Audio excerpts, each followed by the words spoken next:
How to contact EA Sports live chat support.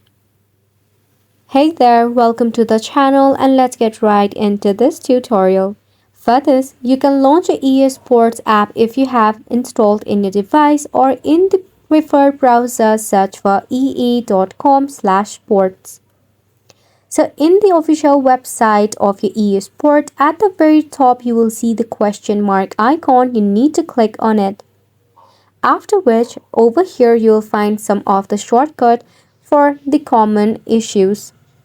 Since we want a live chat, at the bottom you will see this option, go to EA Help. You actually need to click on this portal, which will redirect you to EA Help. You can also directly search for help.ea.com. So over here in the right hand corner, you will see this beta icon. By clicking on it, you will see that it is actually the live chat of your EA Help. However, it is not fully developed since you can see it is the beta version.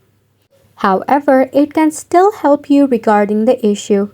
You can just tap in the prompt or you can type in your issue over here, then click on the enter or the arrow button, to which the bot will reply you with a possible solution.